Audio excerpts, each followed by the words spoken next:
All right. Oh, 1 second. I'm going to close my door.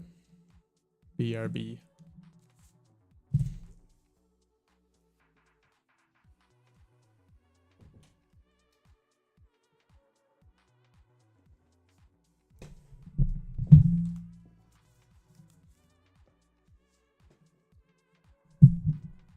All right.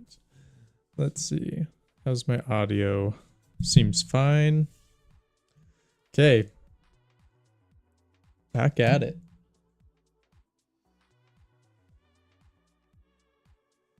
Back at it.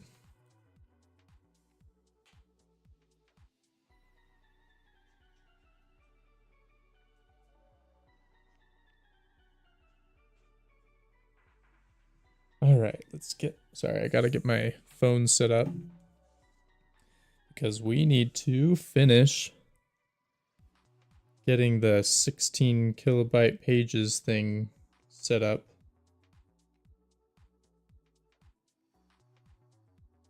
Oh, I just realized that I don't have the icon set up. Export. Where's my icon?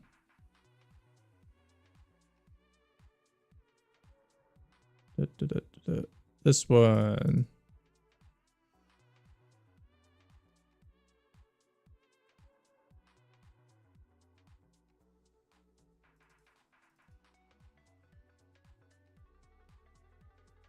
Huh? Where's my icon? Am I crazy?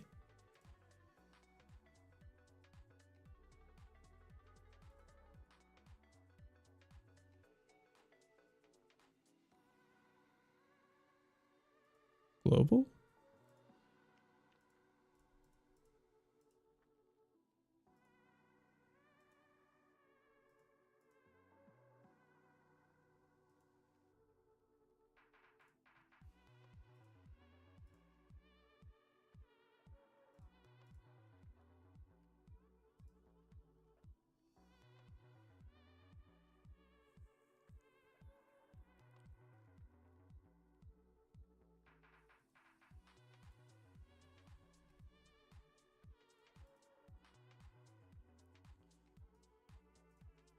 Okay, well, I guess let's do that first.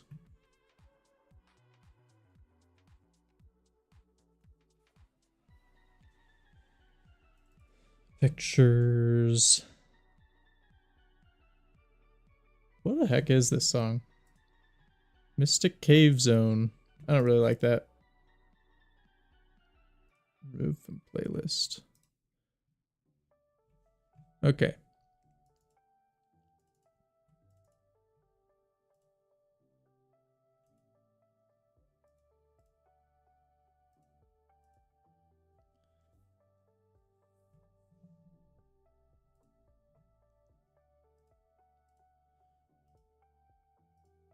It said, oh, I did the wrong thing.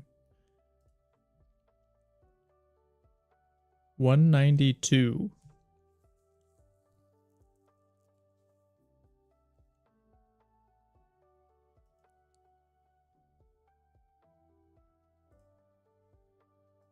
Project settings.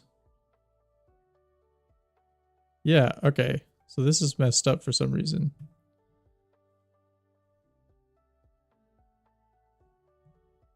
Where's my 192? Where did I put it?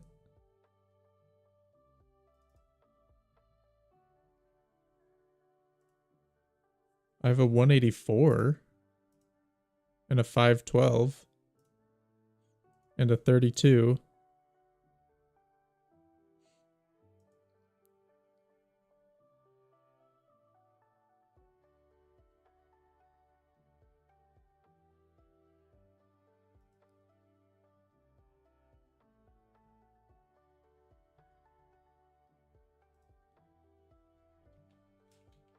Is it?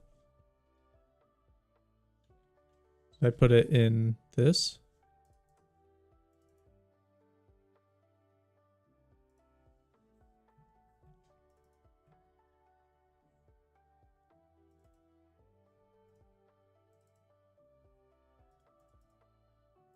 Okay, I found it.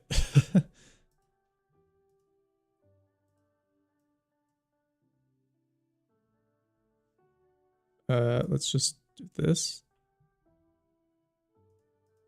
Okay. It's fine. This is a 72, 162. Interesting. Okay. Well, I found it in the old files. That's weird. All right, let's put it in the right place now. Put it right here. This bad boy. Close. And then here, this says it'll default to that. So that should work.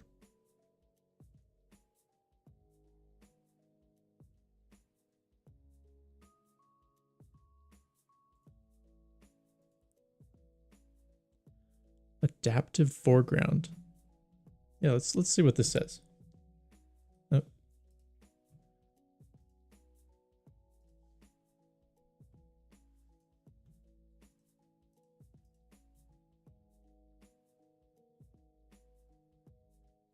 Okay, I'm not doing that.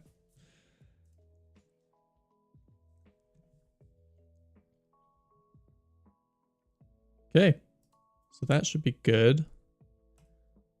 So anyway, I got distracted. What we're working on today is getting the, okay. One, just, man. All right. I am super jet lagged. That is why I'm early. I woke up at, like 3. I haven't been asleep since 3 a.m. So it's going to be another interesting day. Yesterday, I streamed and so I streamed for like an hour and a half, something like that. I was so tired on stream, much like today. And then the rest of the day, I was tired. Like I could have fallen asleep all day.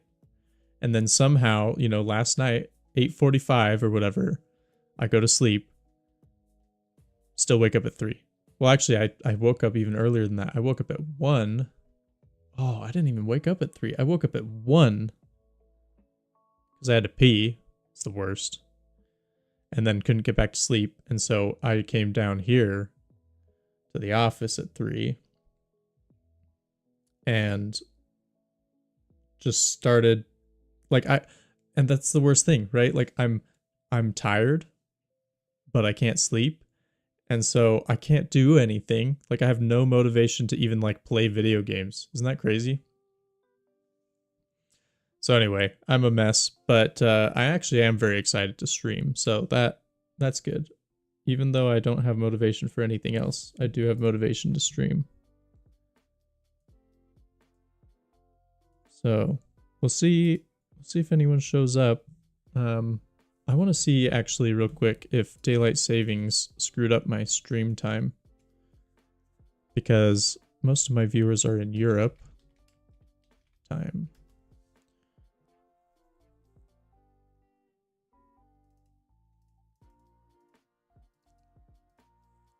Yeah, so right now it's 2 p.m. there, so yeah, it did screw up my time.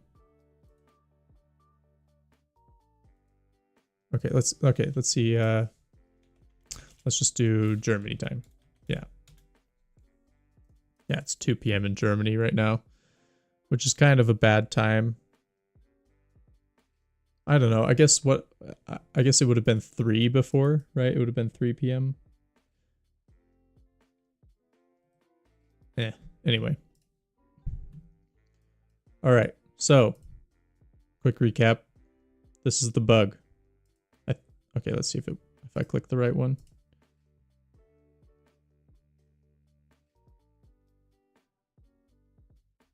I clicked the wrong one. Oh, here's the right one. Okay. So it is edge to edge, but it's not hiding the system bars. I actually don't mind hiding, like keeping the top bar there. Maybe I should try to get rid of it.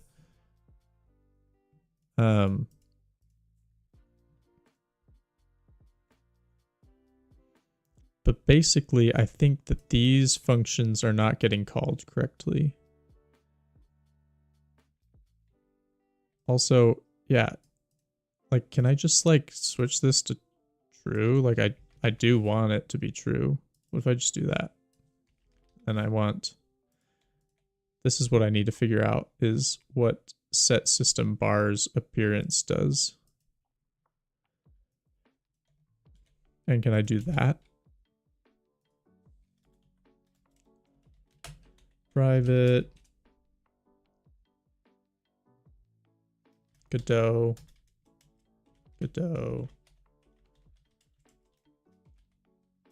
equals get Godot. All right, what does this say? Maybe final.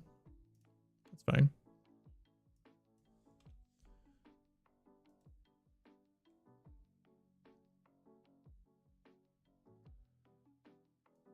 I lied. That's not fine.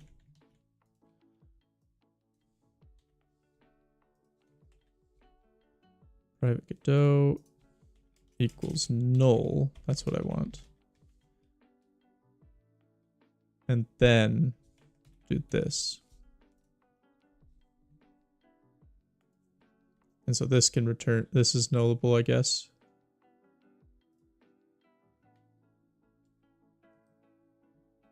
Okay. So if Godot, and can't I do this? No. Okay. Let's try this. Basically, I'm trying to figure out how to get the edge to edge to be consistent, because it just has not been consistent. And I think it's because of the on resume. Once I removed this line, then it became very consistent. All right, I crashed.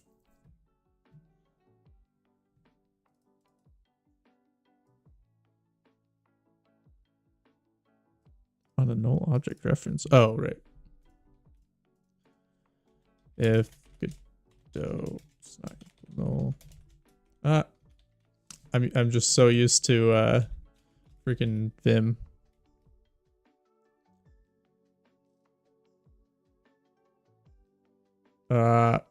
Literally my Vim brain has me frozen right now. Okay.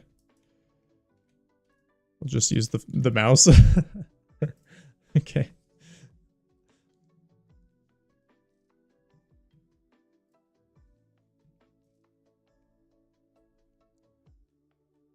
Okay. That kind of worked. The system bars thing. Okay, so let's see if I do a little bit of this, if I go out and I go back in. Yeah, that's fine. But it's messed up here now. So set system bars appearance is having an effect. So if I comment this out and I build it again.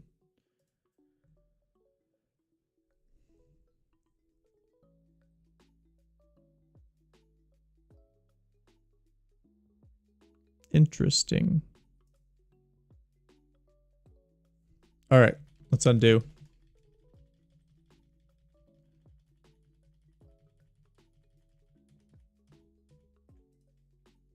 Because it was consistent before. I would run it and it would just work.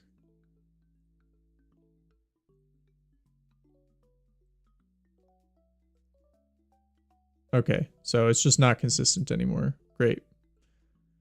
Great. Oh, I did change these.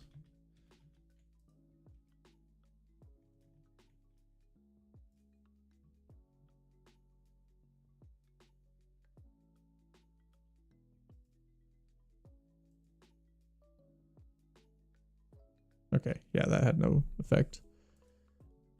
Get out. Open it again. It's fine. Let's close it. Oh, also it's not... Okay, maybe I should have built from here, actually. Do a little bit of this. Because I've got an icon now.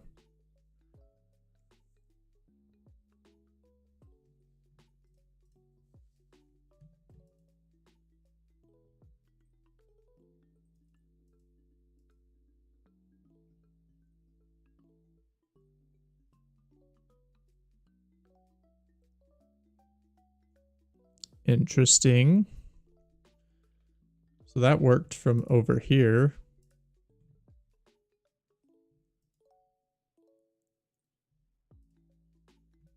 I think then we can assume...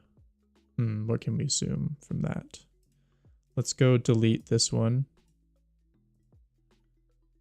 Yeah, that's fine. All right, so if I open this one, it works. If I force close it and open it again.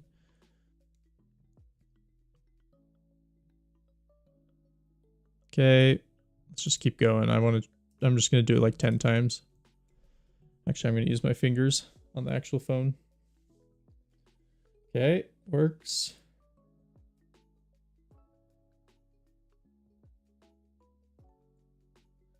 Worked.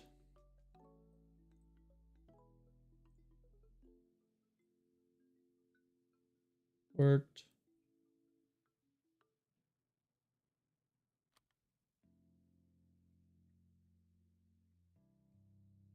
Okay. All right, that's good enough. So basically, when I build it from there, it seems to work quite well from Godot.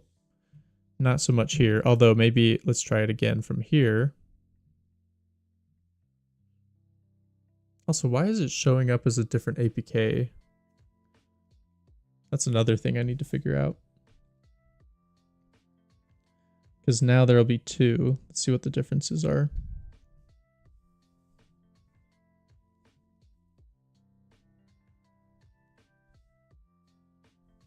Do I have ADB?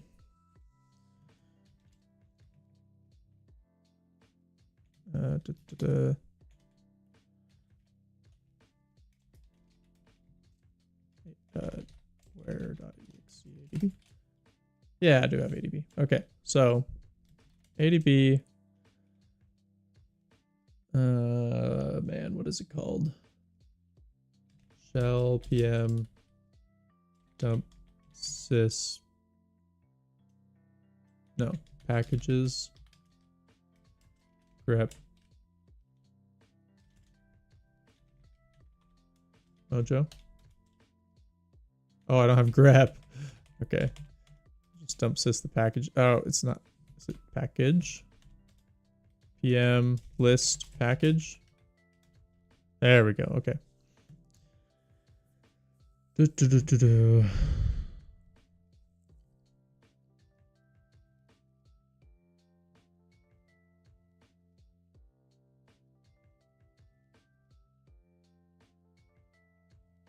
Godot.game. That's probably it.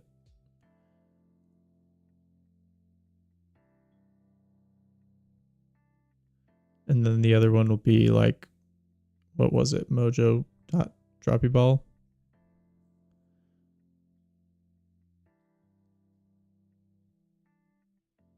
There it is. Can I do? Oh, I can find. That's right. Mojo. Yep. Mojo.droppyball is the only one. So then, and then Godot is the other one. Godot.game. Yep.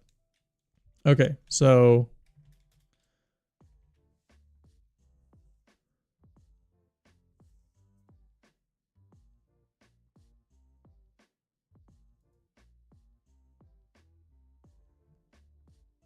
why does it do that though?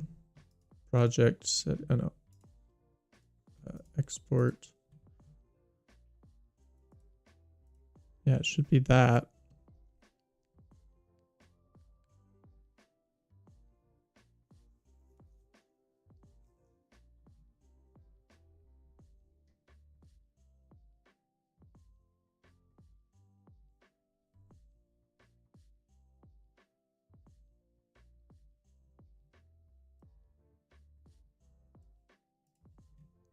I forgot to check. Did that work when I ran it from here? Like, did I just need to build again? It did work. Swipe, swipe.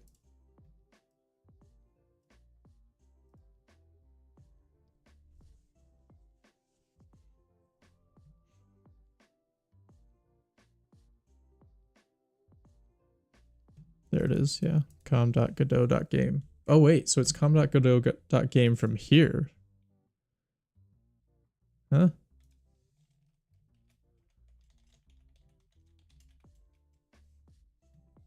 App ID, namespace.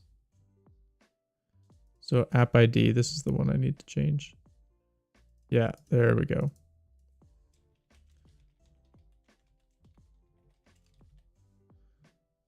Now it should be the same app.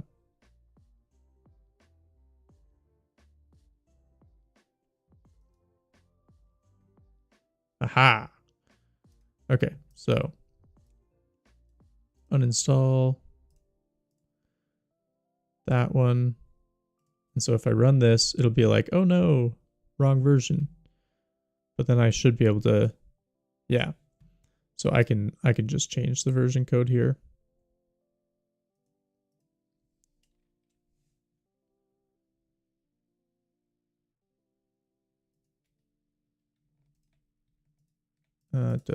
Get export version code.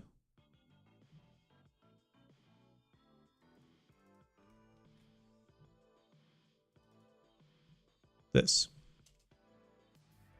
So I can just do 1.0.5.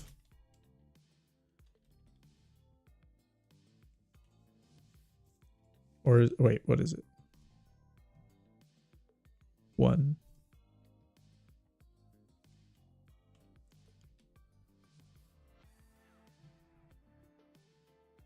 It's 5. Okay. So 5. And in fact, I think it might actually just be this. And then this one will be 1.0.5. Like that. And so now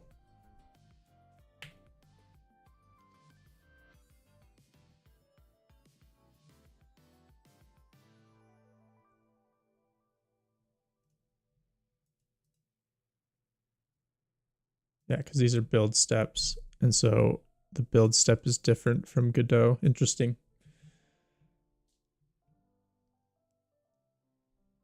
The only thing that could be wrong here now is if the debug key okay, it worked. All right, so now building them from both sources should be the same app. If I go in here, yeah, it's the same one. So that's good. All right, let's go back into here and let's try some of this stuff again. Let's try, what should I try? Hey, what's up, Bug? Thanks for welcoming me back. The break was awesome. I went on an epic trip to Asia, and now I'm insanely jet lagged. So, yeah, that's my life now.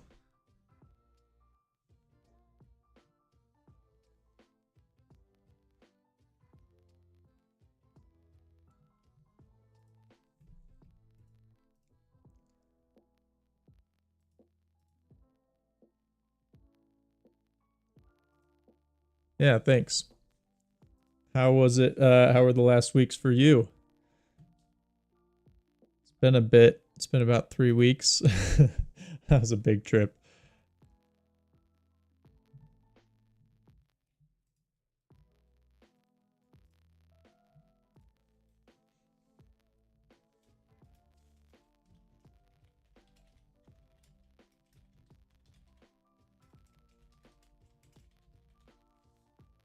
Good. Nice.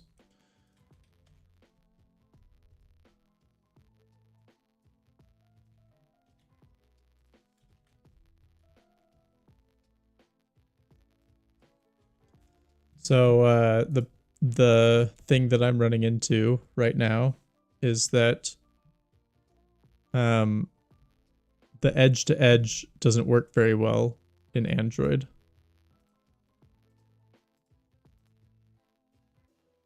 Okay, so that did nothing. So we'll just undo that. Basically, yeah, so you can kind of see it, right? Like this is on a physical device.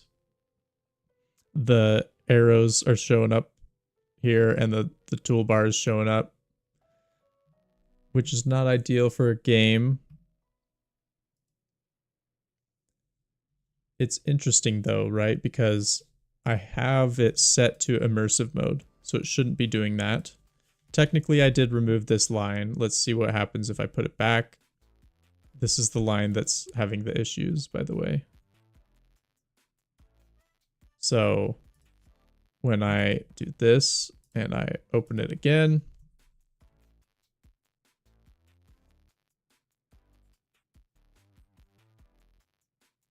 okay, yeah. So this is what I was seeing before.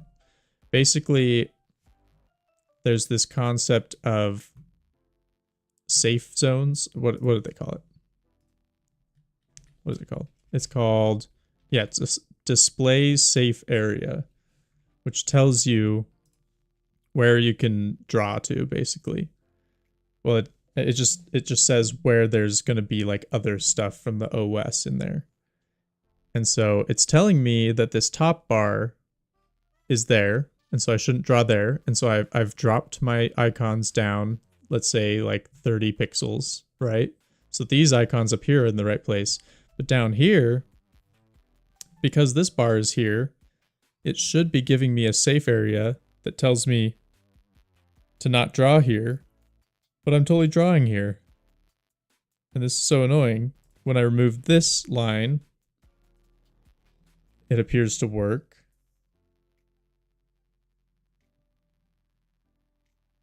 Oh. Oh, we've encountered a new error now where the top bar is just black. Great. Yeah. So this has been a consistent bug with Godot for a while. I think I should probably just do this the Android way, because there's like these Godot functions that are basically like trying to call like edge to edge stuff on this activity, and it's clearly not working. And the on resume is the problem, right? So it on resume, it calls it again.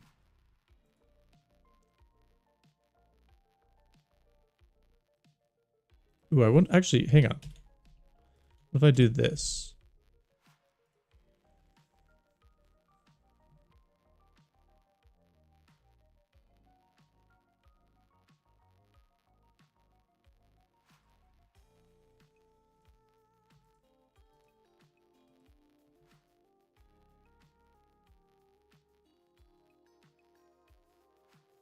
Okay, that was fine.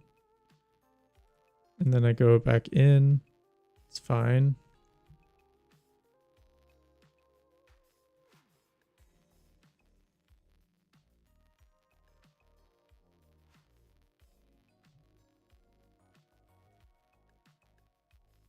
So I get rid of it, bring it back.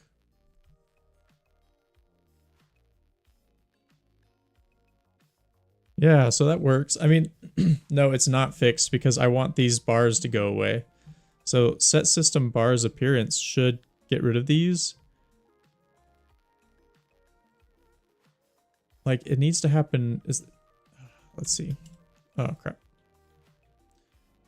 It needs to happen in some sort of other, let's see, on draw.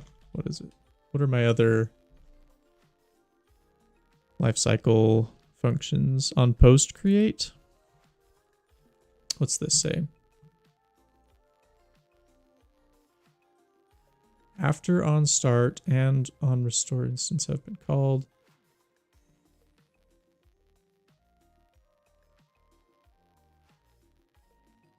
So it's probably not good to do this. Let's look it up. Android lifecycle, activity lifecycle. Oh, flashbang. Sheesh.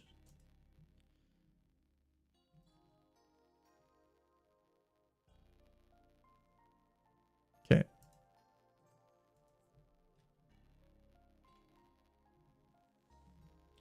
on create, on start, on resume. So on resume is what I want. Because it's right before things start running. So this is like the last draw phase. Ah, freaking annoying. And the worst part is I can't get the sources to work.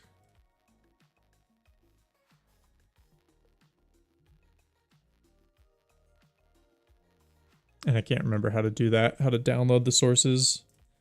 Let's just see if I can do that real quick. Android, download sources to C code.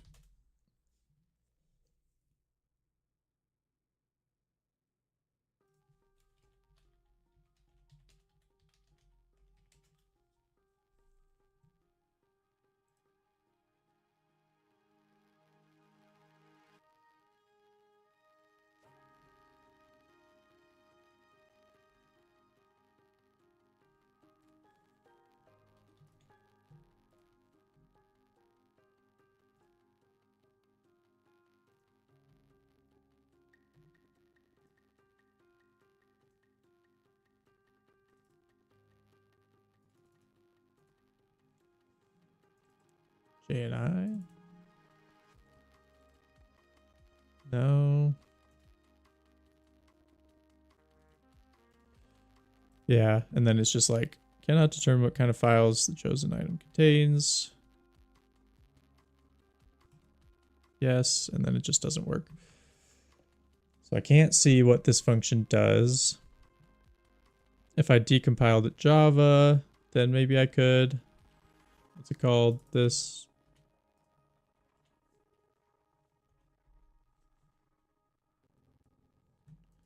So it gets the activity.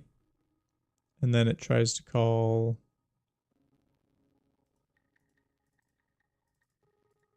set appearance light navigation bars. Oh, okay. So this is actually not what I thought it was.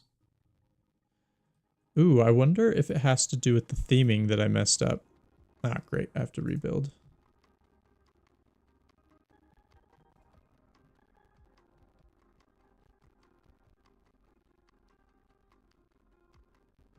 Dang it.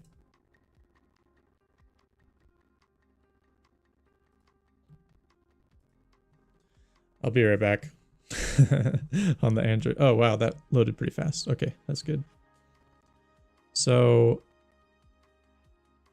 let's look at my theme change that I made, because that could be the issue here.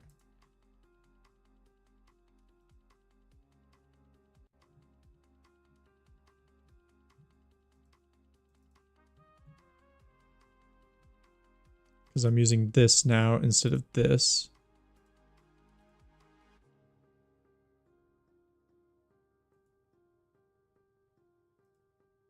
Post splash screen theme. Windows translucent, window background.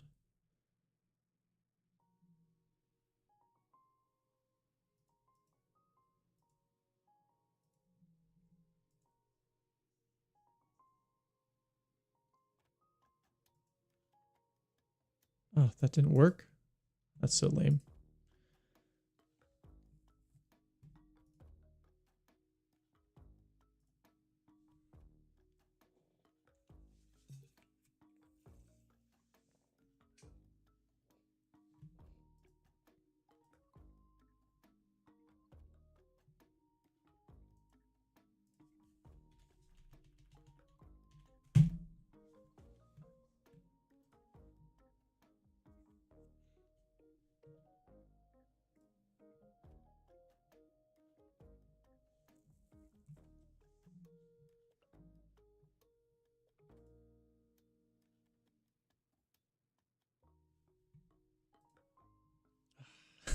So weird.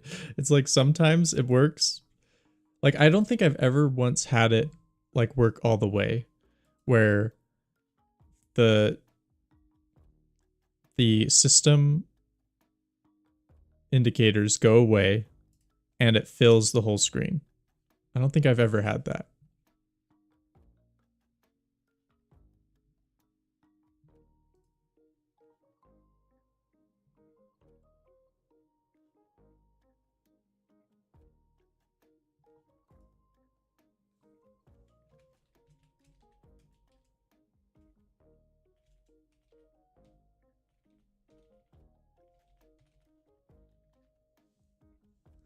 Yeah, XD. Okay. And now I just don't even have, like, why compile all sources? Why is all the syntax highlighting gone? All right, let's just try closing this again. It was pretty fast booting up last time, so that's nice.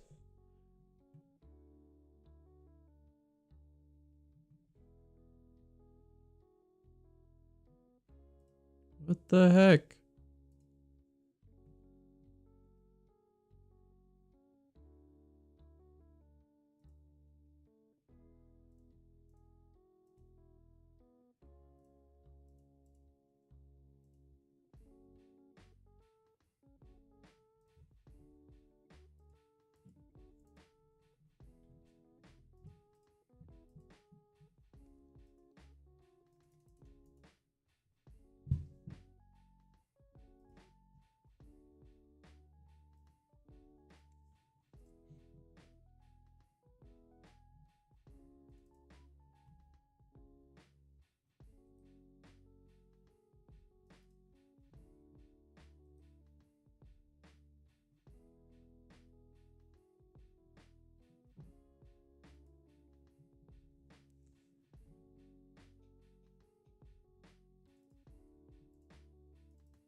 Okay, maybe if I do this again.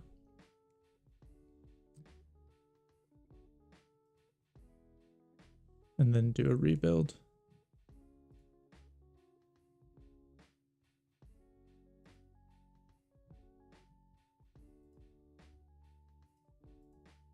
Nope.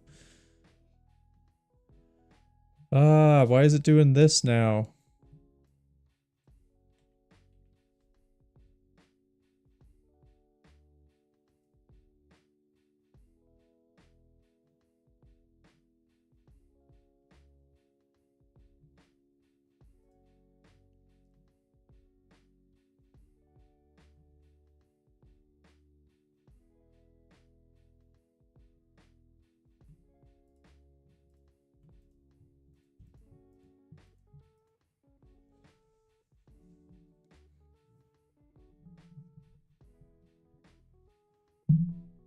Okay, I'm gonna see if it was this change. Godot splash theme. Oh.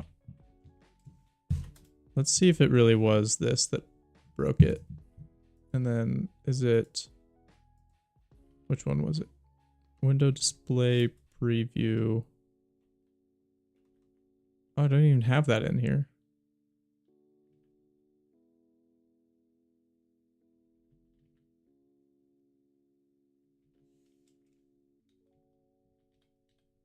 Interesting. Okay, well, let's do it again. So my splash screen will get messed up. Yep. Oh, wait. I wonder if I just do this. And this, what happens?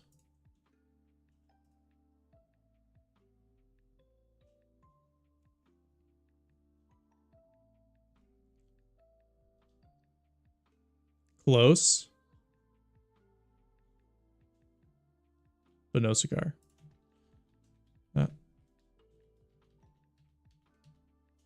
So what is different about applying it with the splash screen that makes it so much better?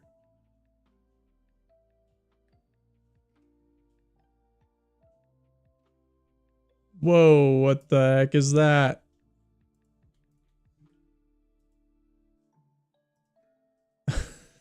It has a toolbar now, an action bar. What? Why does it have an action bar?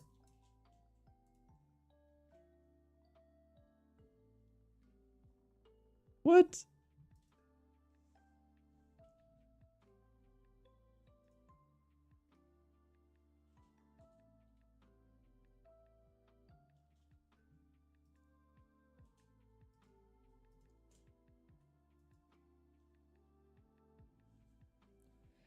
Man, if it's not one thing, it's the other, huh?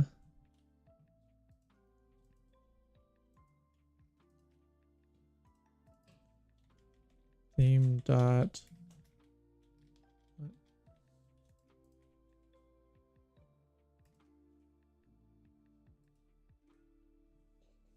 Full screen, maybe? If I try that.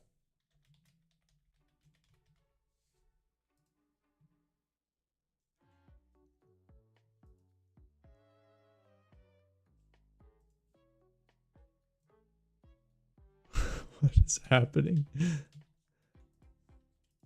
What on earth?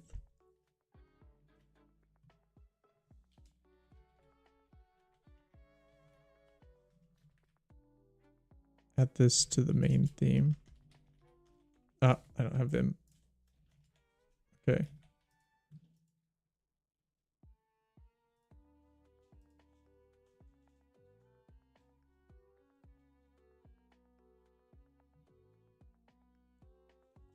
Okay, I clearly just need to uninstall this thing. Something about the cache is messed up.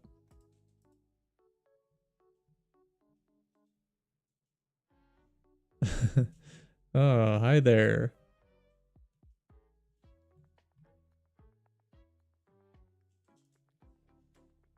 Got some kick engagement, I suppose.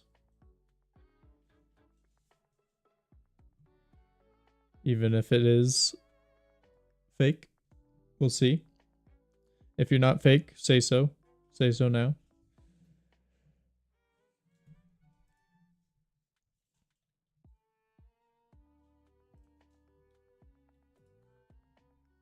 Hi, kick chat. Yeah.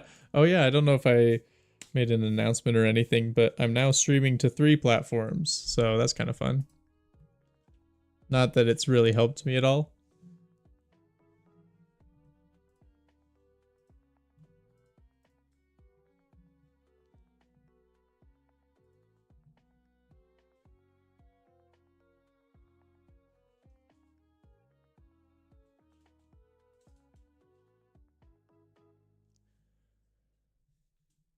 Oh, I'm so lost at this point. I am so lost. Oh, it's because I got rid of this. That's right. Okay. You told us that. Okay. Good, good. Okay, one more try, one more try. Oh no, I didn't change anything. Whoops. That's not going to work. I need this to go back to the splash theme. And I run this. And now it won't have that toolbar. And it should basically work. Okay, so it really is the splash screen that's breaking it. Oh, that's so lame. That's so lame. Okay, what is this? What was the thing that I just added? This. Disable preview.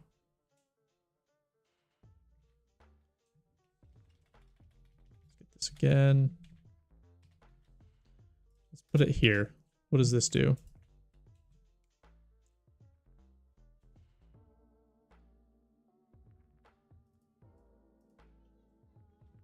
Yes, that is what I want. Come on. Dang it.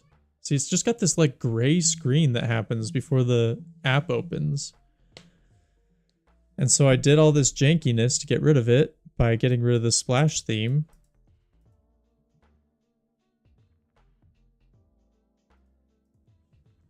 And it's apparently completely ruining the immersive mode.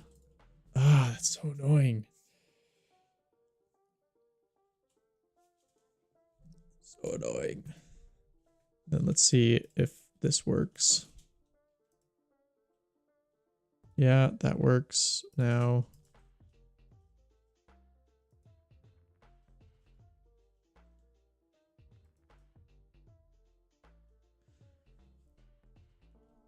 Do I just have to leave it in with that terrible gray screen?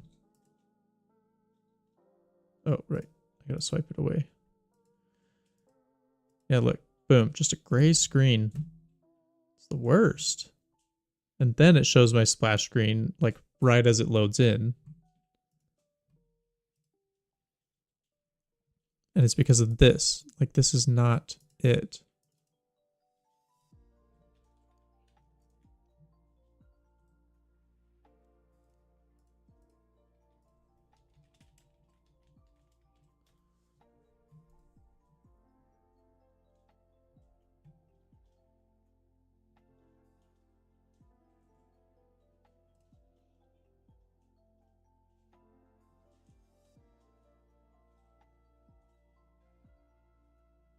What's going on with my screen? I think the HDR is acting up again.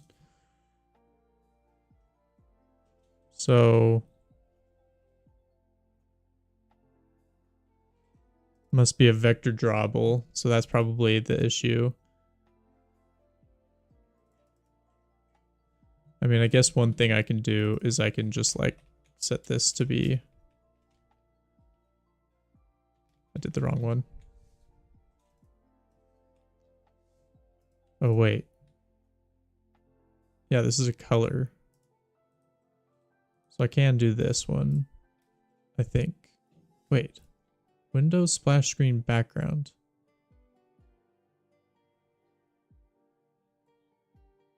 Yeah, can I just do this?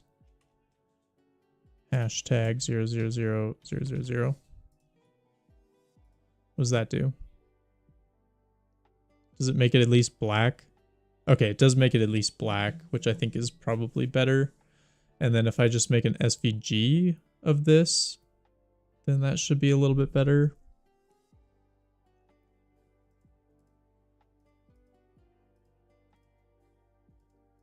Window display disable preview did not work.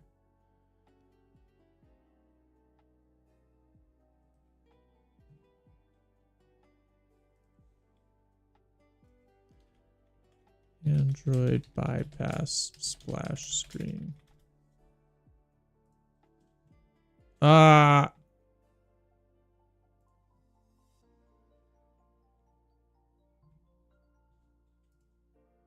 Personalize. Yes.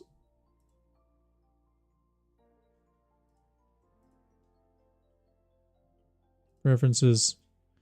Dark. Goodness gracious.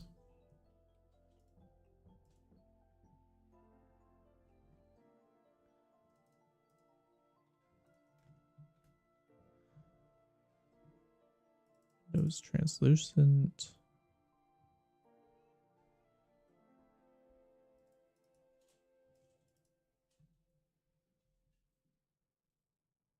I mean, I know it's not true that I can't get rid of it because I did get rid of it before.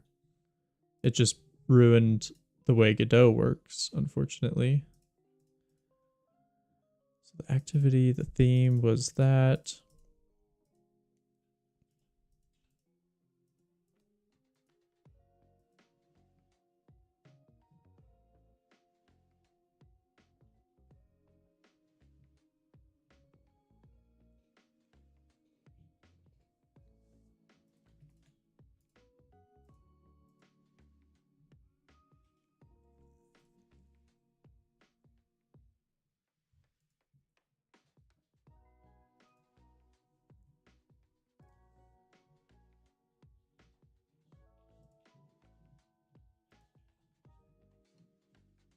Oh, I have an SVG. I forgot.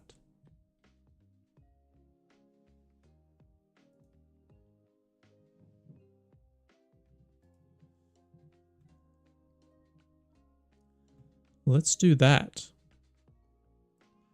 Let's add that into my resources. do I not have a drawable folder? New vector asset. Name. Logo. Oh, right.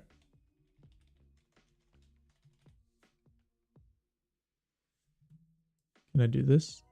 Ah, darn. Droppy ball, game, assets. Nope, too far.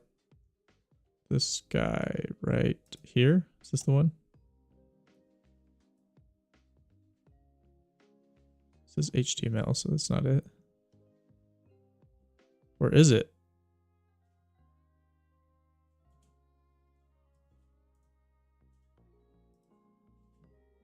SVG. Okay, it's this one.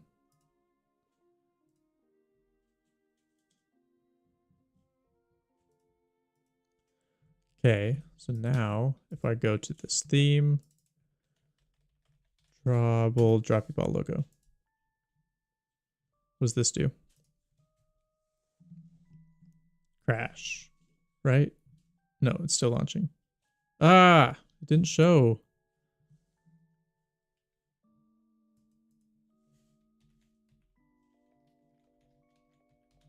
If I do true here.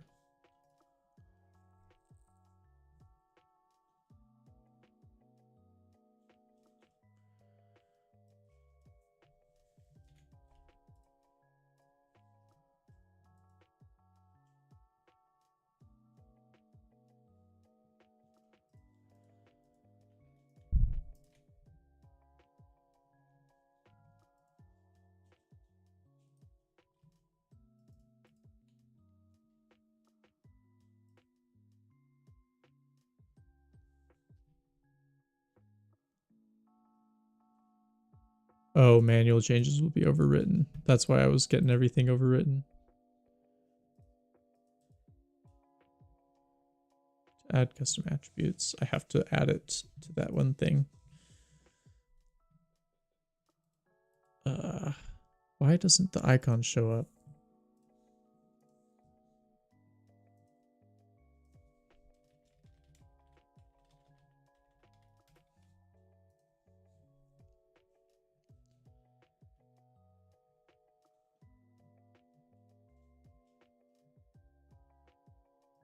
Background animated icon is drawable.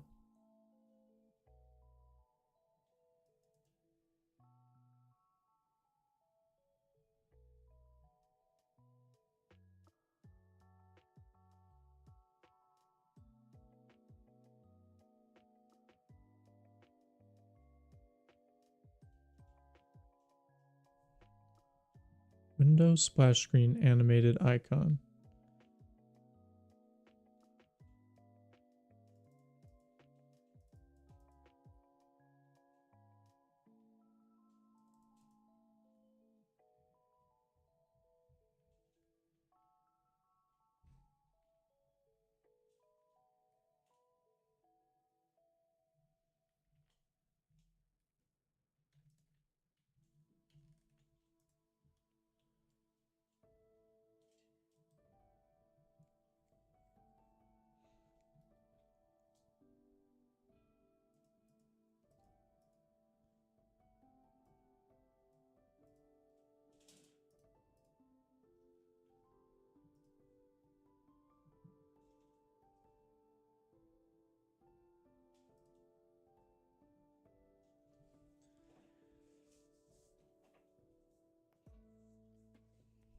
This is so weird.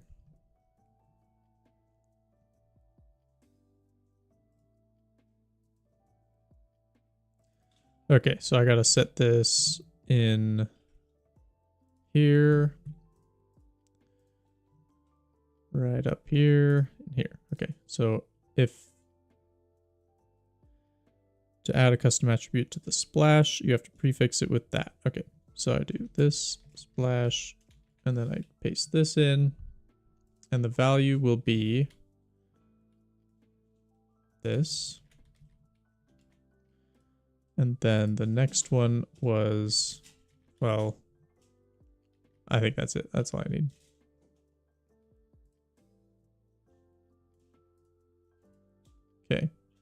So now if I do this, then it'll overwrite some things, but not everything.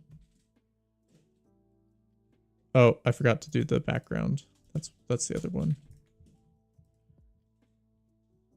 Oh, wait, did that work? I don't think that worked. Let's try it again.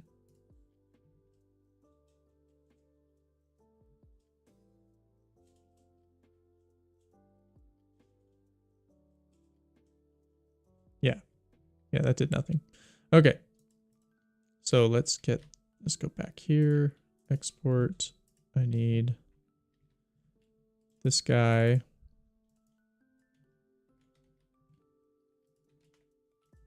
Prefixed with, oh gosh.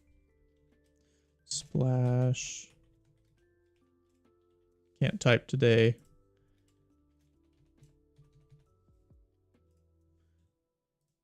Oops, wrong one. Nope, stop doing that.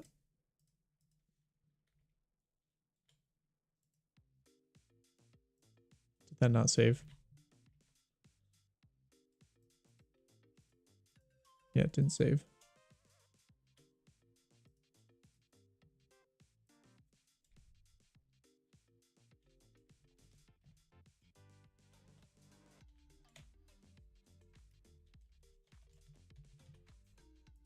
Okay, that's what I had to do. My bad.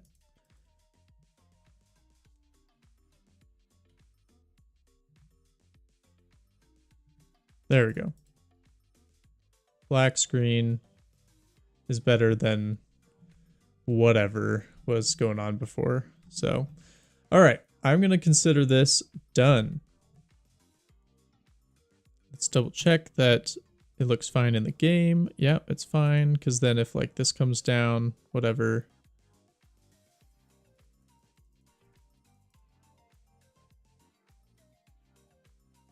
Okay, cool. So we'll just call that good. And tomorrow is the deadline for this. Actually, you probably don't even know what I'm doing. Basically, Android is requiring 16 kilobyte page sizes in their memory. And to do that, you have to build it with different libraries. Right? So I got these like scary notifications in the Play console, like, you have 3 days to update your app. And so that's what I'm doing. I had to upgrade to Godot 4.5.1 to get this. And so yeah, that's what I've been doing. Just a little bit of background that I didn't give before.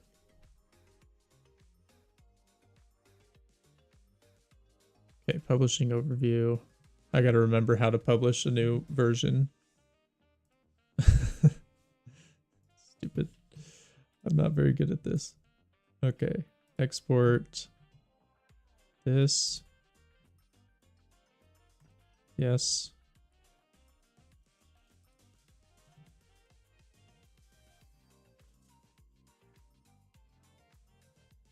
Releases. No. Yeah, yeah. Okay, so I create a new release. Yeah. And then I upload. Put it in a new place now. It's going to be this one.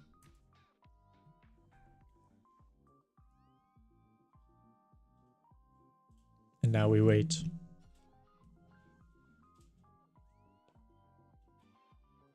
Yep, you're getting the raw experience of a solo game dev here.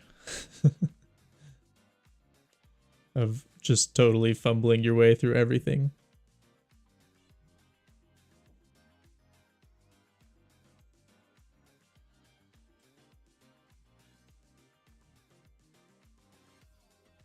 Okay, 1.0.5, perfect. Next. Yeah, these warnings have been there since the beginning. Basically, I am not doing any code minification, and I'm not uploading the debug symbols. Totally fine. You don't have to do that. Oh wait, what's this? Okay, thought that was something else.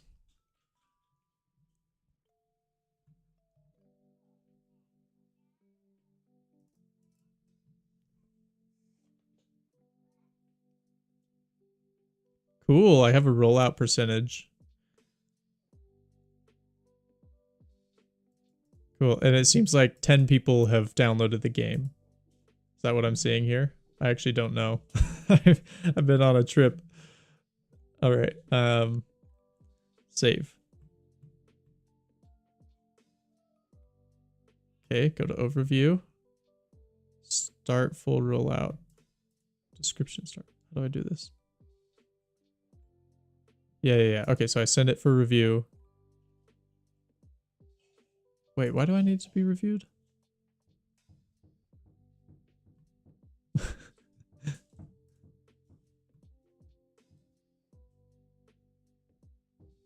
Okay.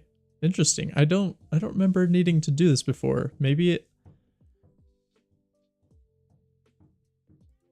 Interesting. Yeah, I feel like I pushed up a change at one point and it just like immediately went out. But I guess that's not true.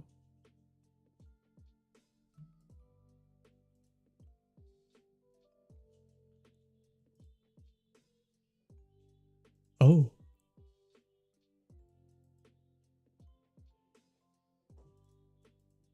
Oh, this is interesting. So like they're telling me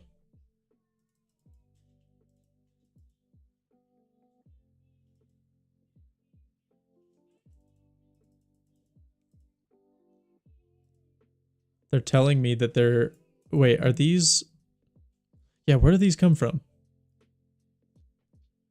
I think they're just looking at like my code and they're saying these are probably some common issues that you'll run into. And sure enough, edge to edge, that's what I just fixed.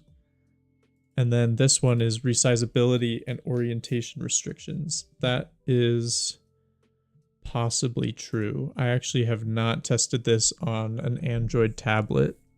Maybe I should do that. I wonder if it looks super jank on an Android tablet. Like it really shouldn't. Right? Like I coded it so that like it stretches, right? Right? Like it like on a tablet it should just look like this.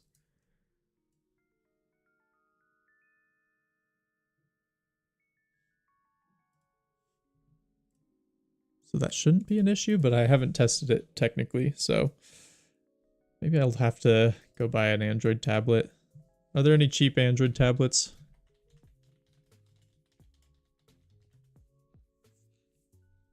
Wow, $100.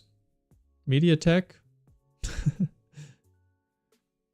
$62.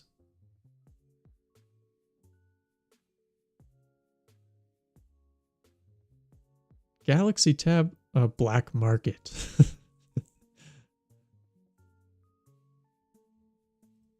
What's Amazon got for me? Oh my gosh. I'm just getting flashbanged left and right. The Amazon Fire tablet is still around. I didn't know that.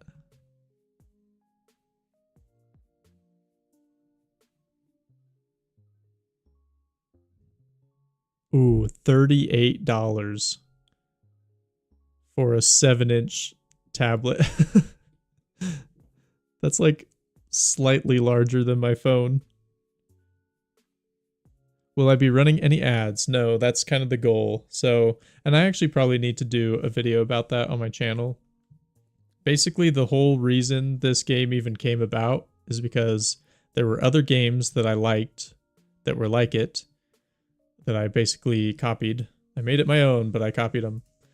And I liked those games, but they either cost money or they weren't on the platform that I wanted, or they were just completely filled with ads. And I was like, I can make that. Famous last words. And so here we are. Now I've made it. I'm trying to release it. I will have like a paid DLC, completely optional. It'll just be a skin pack. So if you want to support me, it'll be $1.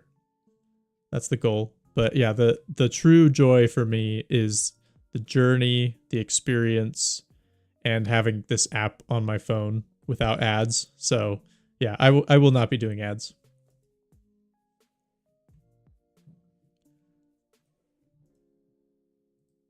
All right, well, I think I solved that. So I can move on. One sec. Yeah.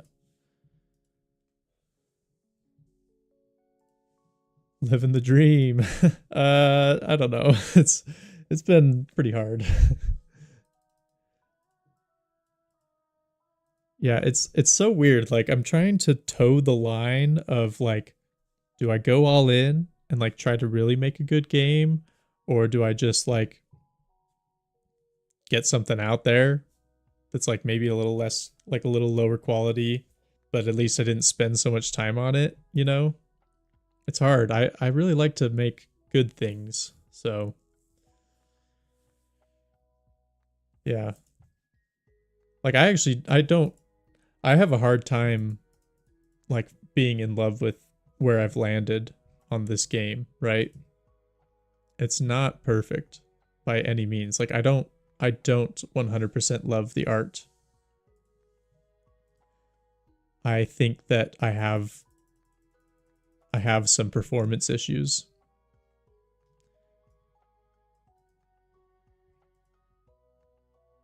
Um but I don't know, I'm proud of it. I'm proud of it for sure. Not many people can say they've made a game. So, I'm kind of just riding that high, I guess.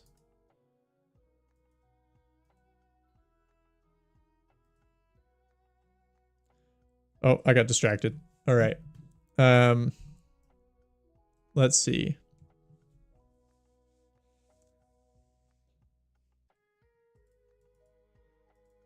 Oh, I did this.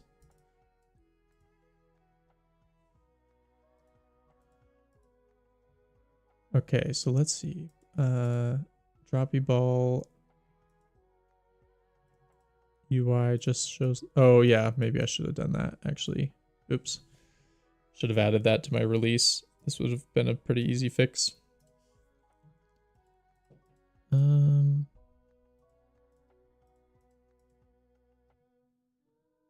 Oh yeah, I should do that too. Ooh, that would be fun. Lots on the list. Lots on the list. I'm gonna actually move over to Loop Cell though. What did I just see? I just oh yeah, this thing. I wanted to show off what I created. Actually, no, you were there, weren't you? You saw my last levels.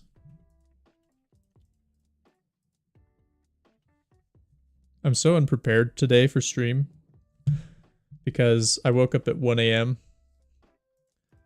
Because I'm completely jet lagged. And I had planned on streaming at 7, which was an hour ago. Or no, sorry, at 8. I had planned on streaming at 8, which is now, and streaming for about an hour and finishing that thing, which I started at 7 instead, and I finished the thing. And so now I'm basically done with all the tasks that I had planned. So I had a few other ideas. One thought was I could just play some games, just have fun. Another thought was I could maybe try reacting to something. Or like going over, oh, actually, you know what? I'm going to do that. I'm going to go over something that I've been extremely passionate about lately.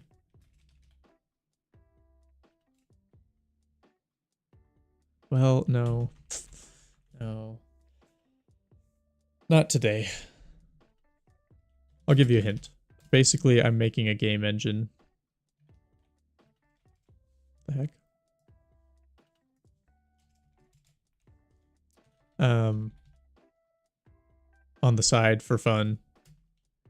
And reacting to what? That's a good question. I have thought about reacting, like, I don't know I don't know how legal anything is. I'm just so new to this. But I thought about reacting to like the Primogen. Or maybe like picking one of the articles that the Primogen reads and reacting to those. Because I don't actually read a lot of tech articles, but I actually kind of want to change that, you know?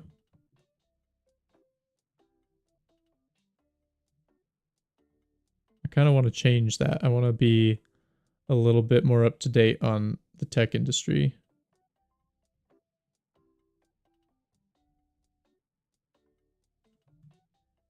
So actually maybe I should open that up to the Discord. Like maybe I should make a channel that's like post things for me to react to. Because on the spot, it's going to be hard to find anything, right?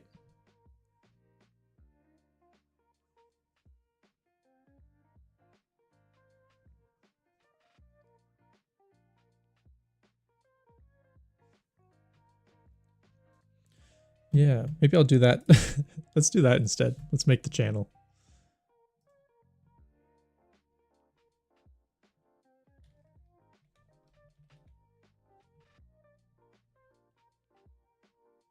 Okay. Mojo Games. No, I'll just do it. I'll just do it in general.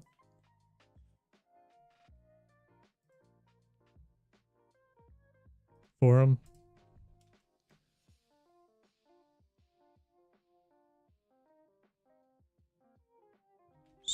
I don't know. Stream. Yeah, you could totally send me something. I'll probably have to vet it a little bit before I bring it into the forefront, but yeah, totally. Actually, I don't think it really matters. I'm going to be real with you. There's no one here but you. I'll probably just watch it.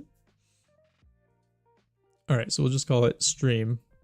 And this will be get started, post guidelines, send links and other content for me to view on stream.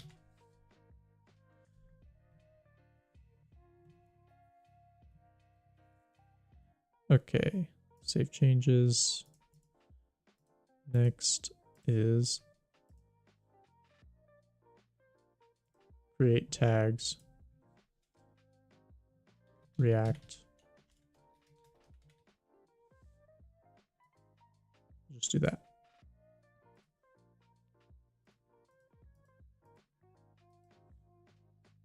Default reaction, first post.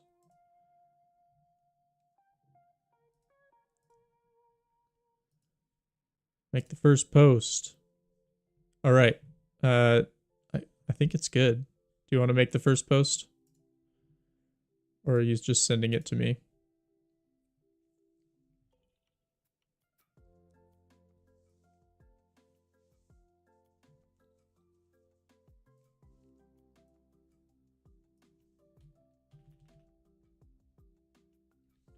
One new post. There it is. 300 days of Ray marching.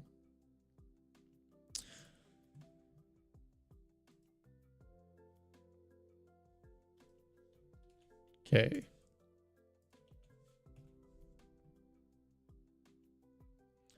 Give me a sec. I actually have all audio turned off on my computer.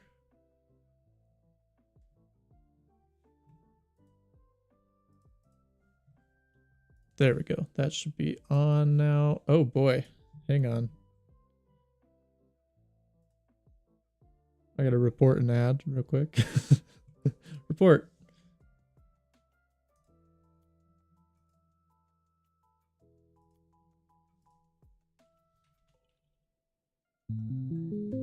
Okay. There was just like a naked woman over here on the side, so I was like, no thanks. All right, real quick. My computer is doing a thing.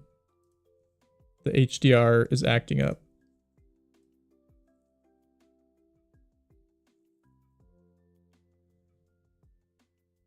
Give it a sec. There.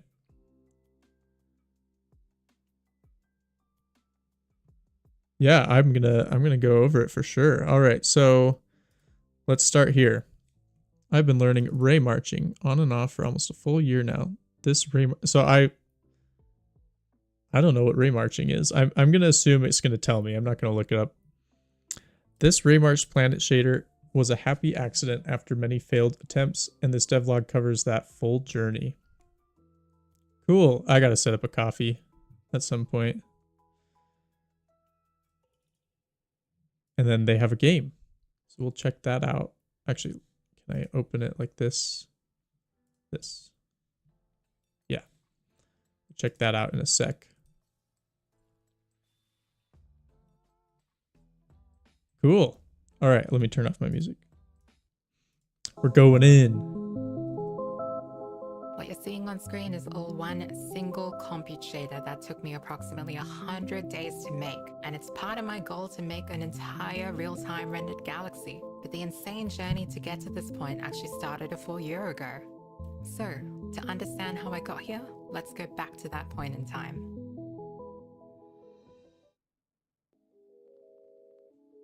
The story actually starts roughly 15 months ago, when I was 5 months into working on my current and first commercial game, Scrapernauts. Scrapernauts has to be its own video, but all you Whoa. need to know for now.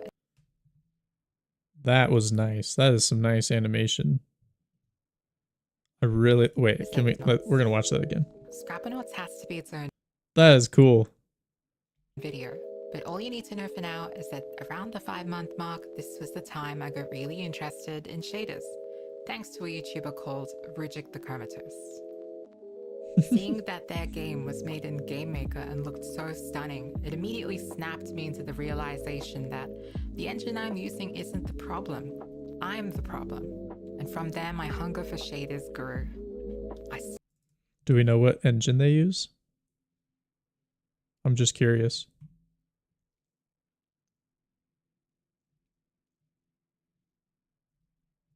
Maybe we'll find out. Started by making terrible water shaders that looked more like poison swamps. But as time went on, my understanding of shaders grew, and I started to make decent looking shaders. Yeah, I was noticing the cloud. Yeah, the cloud shader. That's insane. I love that. They'll talk about it. Okay. An engine effect shader. Oh, okay. I see. I see. You should go wishlist Scrapernauts, by the way. I should go wishlist it. I will in a sec. There's still one issue. I couldn't satiate all my hunger for shaders in an entirely 2D game. Sorry. I just kind of... Stuff like ray marching and ray tracing, which I was dying to dip my toes into. And exactly 1 year ago, this is how the story began.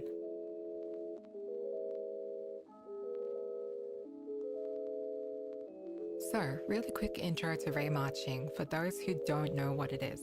Hey, it's Godot. I'm not going to go too deep into it because there's so many great videos that already do that, but hopefully this should give those who don't know what ray marching is enough info to keep up with the video. Yay! Ray marching is an alternate form of rendering, primarily used to render volumes such as clouds. And speaking of, the first type of ray marching I'll show you is fixed step ray marching. But in this example, I'll be showing you what it looks like to render a solid circle. Now, this is a side-on view. This is the camera origin. You can think of this like your eye or your player's eye, and it's often referred to as the ray origin. For each pixel on the screen, a ray will be shot out from the ray origin in said direction. Now you'll see why this is... Yeah, so this is Godot. Now I'm curious.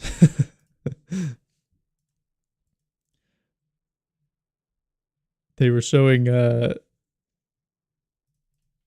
ray. Yeah, okay. I was gonna say it's probably an asset, right?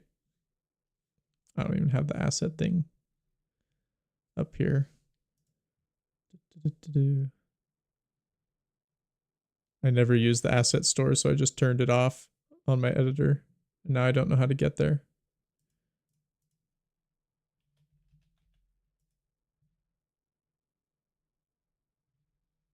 Dang it. But yeah, this is probably some sort of called fixed step third-party thing, right? Each ray... Actually, let's just check real quick. Godot ray marching.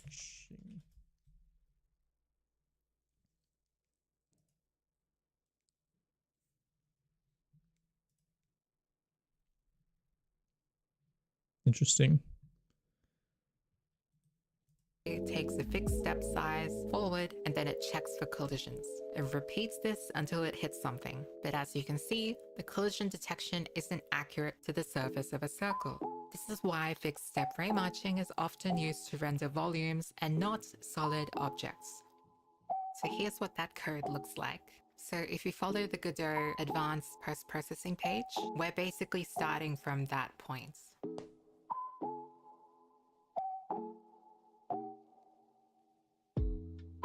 So the collision inaccuracies in fixed step ray matching manifest as banding artifacts. And in That's the cool. case of volumes, instead of checking for collisions, the ray accumulates density and calculates lighting. Sebastian has an amazing video explaining how this works for those who are interested. For solid objects, there's another type of ray matching much faster, signed distance field ray matching. This type of ray matching uses the signed distance field of an object to make each ray travel the maximum safe distance it can without hitting said object, and it does this every step. As you can see here, it dramatically reduces the amount of steps taken. The caveat is that you must be able to represent the object you're colliding with as a signed distance field. And it's also not as efficient at grazing angles, which you can also see here as the rays closest to the circle take many more steps and sometimes don't even collide. Regardless, I've added a link to the description where you can learn more about signed distance field ray matching with a bunch of great examples. Whoa. Anyway, I'll return to the technicalities in a bit. For now, let's get back to my first adventure in ray matching. Now, because I did this in GameMaker, it caused a bit of a headache. This is because GameMaker doesn't actually support SBOs, 3D textures, or compute shaders. But because of that, I had to figure out how to encode a 3D texture into a 2D texture, and in the process, I ended up learning a lot.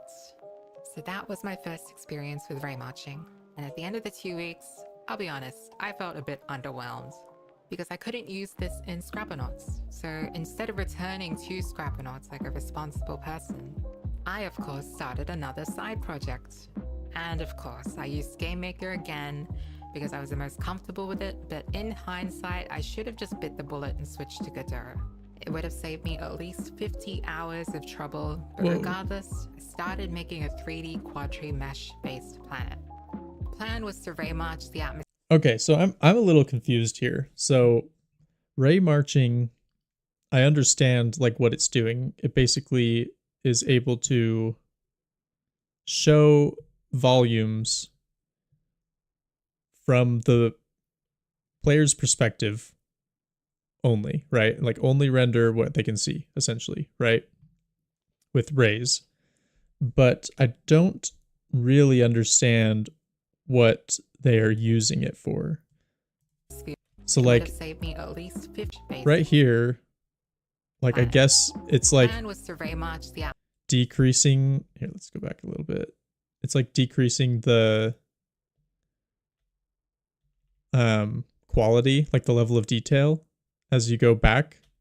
Is that what's kind of going on? Like I don't know if I completely understand yet what the ray marching is for. Also, like ray tracing is just like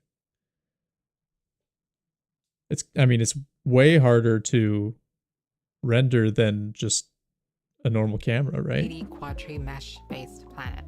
The plan was to ray match the atmosphere and clouds, but keep the planet mesh based. Okay, so the planet is mesh based. That makes sense. Okay, so it's for the clouds. Got it. Okay, so the clouds, and what they were saying before was that ray marching is able to like add opacity as it goes through these like translucent volumes. Okay.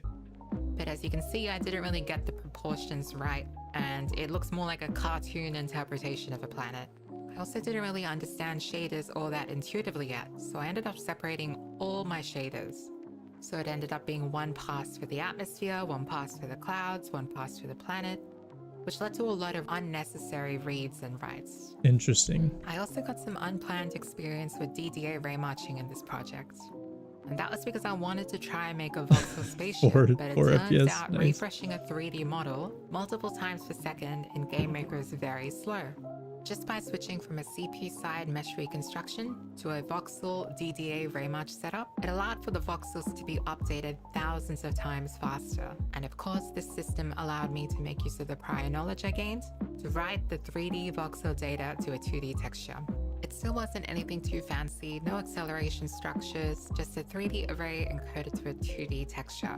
This was still a very important experience though. Also, as you can see in the background, I tried some different planet generation settings and cloud settings to try and make it look a little less cartoon-like. It was a little bit better, but I still wasn't satisfied. So considering that I still wasn't happy with my clouds or planet, and having gotten sick of GameMaker and how slow it felt to get anything 3D done, I decided to switch to Godot. What if you can create your We're just gonna do this ad on another own screen. website by saying, this is what I... Okay. Screw ads. Here I tried an entirely new form of cloud raymarching using a 2D weather texture to extrapolate broader cloud shapes and using smaller 3D textures to adjust the cloud's fine-grained look. I tried this based on a paper I found, and I'll also leave that in the description. It's a great resource for this particular... All right, I'm definitely realizing I have a lack of knowledge on raymarching. We're gonna learn a little bit more about it real quick, just so that I can kind of understand the video a little bit more.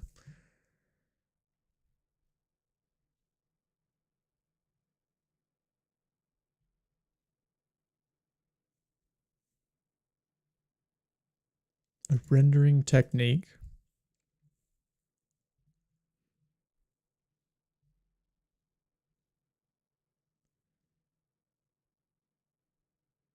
So it's well suited for rendering procedurally defined scenes and complex shapes that are difficult to model with traditional meshes. Okay. All right. I think that's the one step that I was missing, was like what's it getting me? I guess it's literally for these clouds, right? Like that's the big deal, right? Is that you can fly through the clouds and it'll still render what's in front of you because it's able to do that with rays instead of like in Minecraft, when your head goes into a block, you can like see under the entire world kind of thing, because that's a mesh.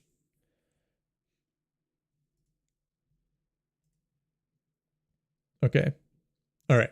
I think that's all I was missing. And I'll also leave that in the description. It's a great resource for this particular concept, as using a 2D weather texture allows for more precise artistic control over where your Raymarch clouds are and how they look. I also had to, for the first time, use white noise to offset the rays and stop this banding effect commonly seen with raymarching. I actually did notice this in GameMaker as well, but thanks to the flat color pixel art style, it wasn't that noticeable. I also experimented with trying to stylize said clouds, but I wasn't too happy with the white noise effect on the clouds. It made them look more spray painted than real. Now, I still felt like things could be improved, but since I felt kind of burnt out on the clouds, I decided to put that aside and just get started with the project. At first, I started experimenting with the looks, starting with the shaders for the grass, trying out different stylized looks just to see what works and what doesn't. I also tried to model some rocks and see. So this is a 3D game?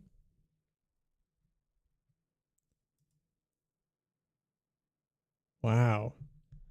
I'm really liking this aesthetic. Let's see if I can... There we go. That is so interesting. So it's just like an orthographic camera on a 3D world with a ton of shaders. And then raymarching for the clouds. Interesting. What looked decent with some shaders. Then I got started with the trees. I initially tried to use Blender's Tree Gen plugin. Oh, this is a different tree project. With 600,000 okay. vertices. That's basically going to take half of my frame time budget to render, and especially if I was going to make a pretty shader for it, I had to scrap that and attempt to make my own. A day later, I did model my own tree, and it didn't go so well. Something about them just looked off before I even set up the shaders, but considering that it took me a full day to make, it left me feeling defeated from wanting to make the tree model again. So I spent the night researching some trees and stylizing. I totally hear that. I have done a couple 3D projects, and that's like one of the worst things is like you get to the end of it and you're like, you know what? I actually kind of wanted it to be in a different style. And so you're like, I guess I gotta redo it. And it's like, oh man, they take so long. Although I guess that's the same with pretty much any art style is you'll like get to the end of animating a whole character and then you're like, oh, I kind of wanted them to have like a blue shirt instead. Or like, oh, I wanted it to be a sleeveless shirt, right? And so now you got to go through and and change everything. That can be pretty draining. I hate that. Games like Genshin and Zelda and got some rest. The next Also, shout out to the Celeste music. I'm loving it. Is that what this is? Yeah. Yep. day I decided I didn't want to model my own trees, but luckily there was a tool I discovered during my research prior, Tree It. Within 30 minutes, I had a tree that was just a mere 3,000 vertices, even lower than my handmade tree, and I got started making a custom shader for it. After a few iterations, I got something I was happy with, and after a few more tweaks, I made this. This tree was perfect, pretty much exactly what I wanted, but I couldn't place down tens of thousands of this tree, so I ended up making the perfect imposter tree with lighting built in. From a distance, you can't even tell the difference between the imposter tree and the full detail tree, despite the imposter tree only being two intersecting quads. I'm Sora Dang it. 2, the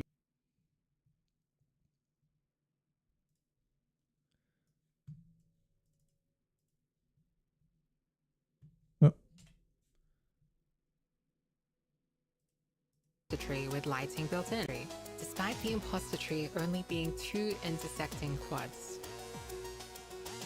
At this point, I was ready, was confident, and I believed I could start with the planet. So really quickly before we start the next chapter, I wanted to let you know that this video took forever to make, and that's obviously not even considering the thousands of hours I put to get to this point. There was actually a lot that I didn't get to cover in this video for length's sake. Whoa. I ended up putting all that into a separate video where I also go through my trial and error process. It's a little bit of a peek into my mind and my workflow. If you're interested in that, you can watch that on Coffee for the price of a coffee. Your support would be highly appreciated. Anyway, back to the video.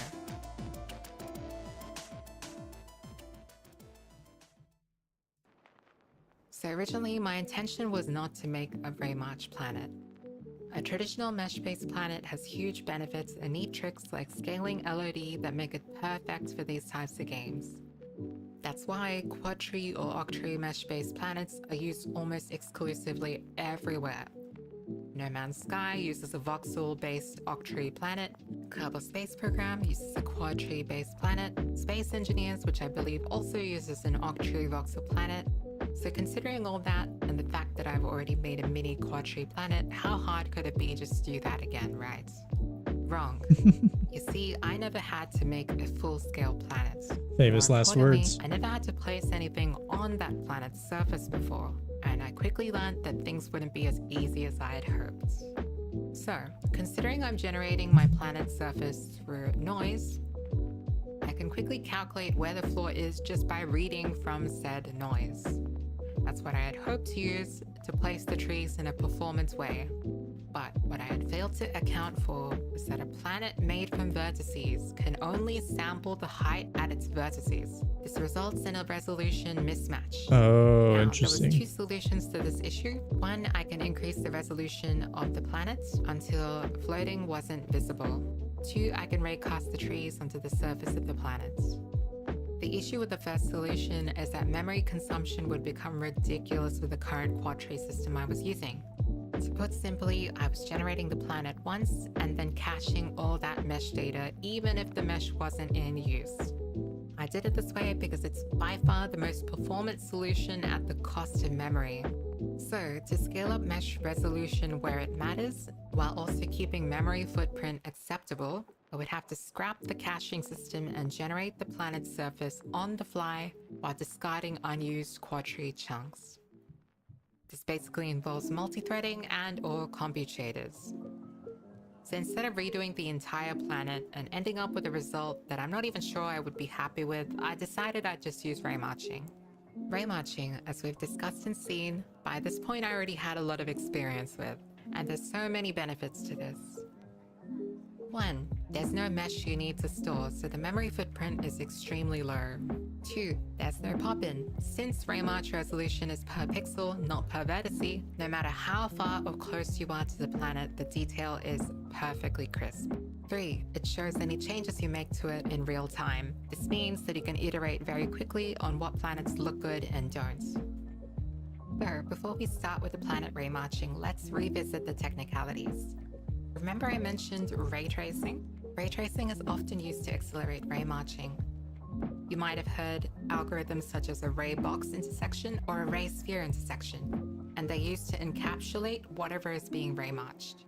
These functions output the distance to the object and the distance through the object in this case being the bounding box. And using these, we can know exactly where to ray march and if we need to ray march at all. For a box, this is what that looks like, and hopefully this is self-explanatory. Any pixel that is completely blacked out means that there's no ray marching to be done there. And obviously, the rest of the pixels you see show the distance through the box.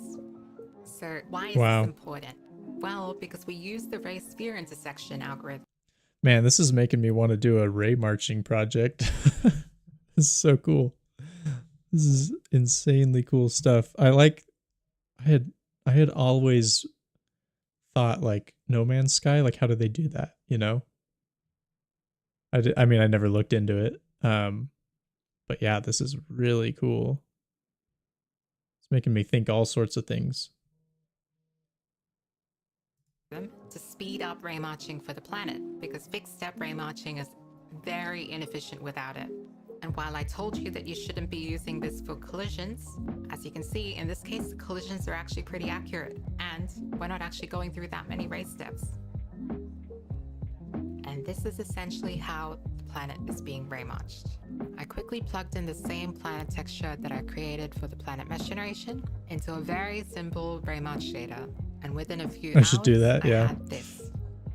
And yeah, I underestimated how much step precision I would need for ray march terrain. And considering that I couldn't cheat with white noise offsetting like when I ray marched the clouds, I would need to find a solution later. But for now, I just cranked the ray step count up and if I have ray time step for it, size down and I'll fix find the time. issue. A few more days of experimenting, and I also managed to optimize the ray marching.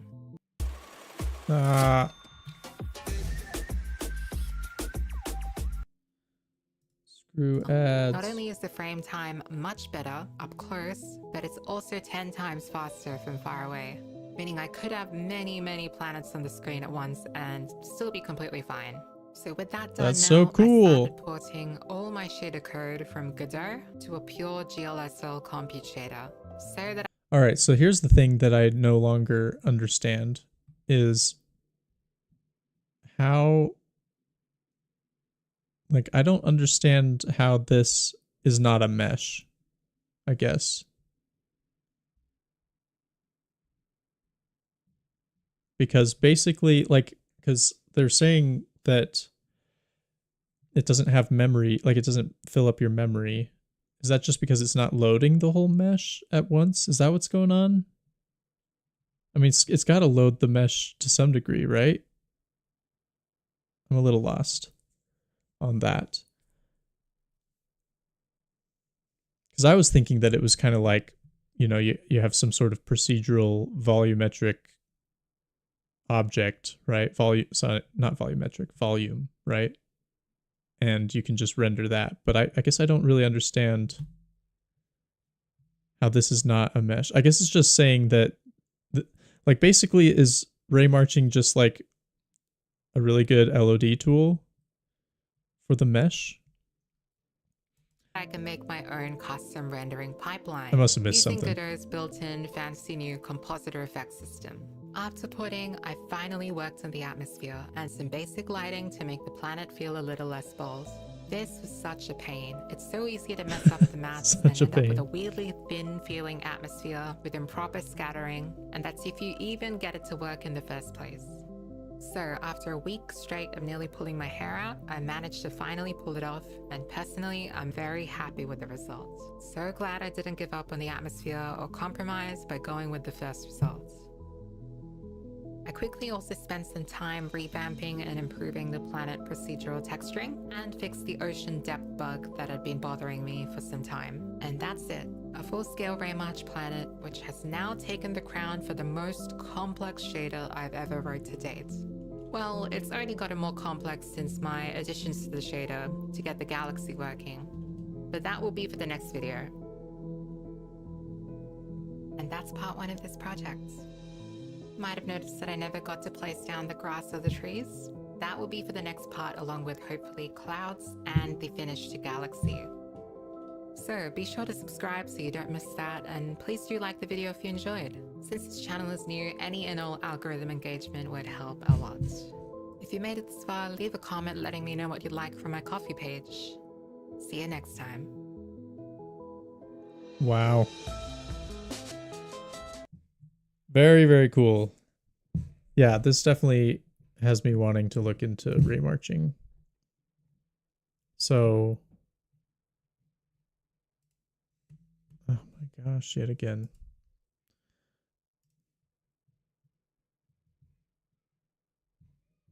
Oh, it's their first video, huh? Oh, of 2. First of 2.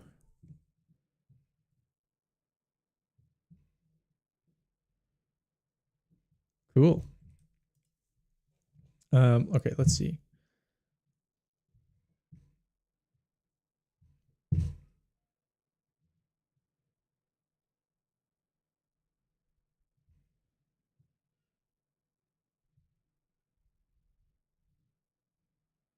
Volumetric ray marching.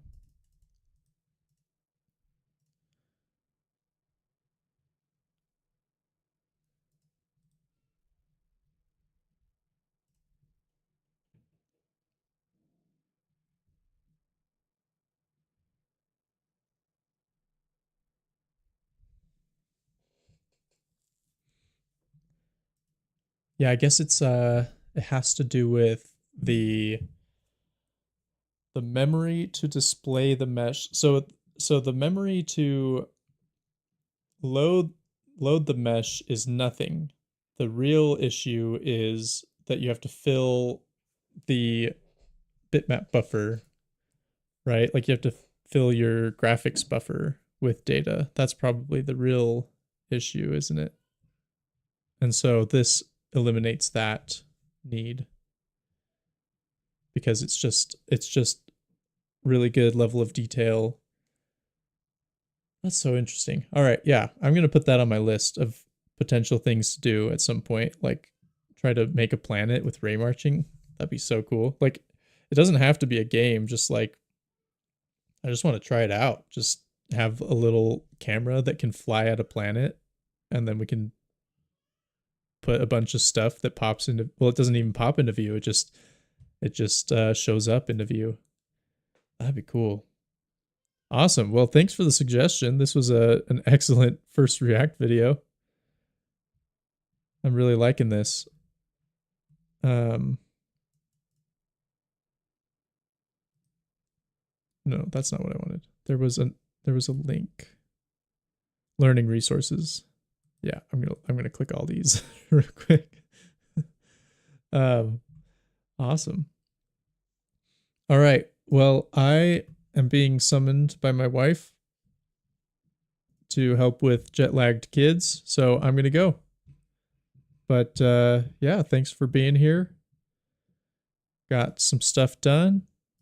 Got some reacting. This was sweet. Fun day. So yeah.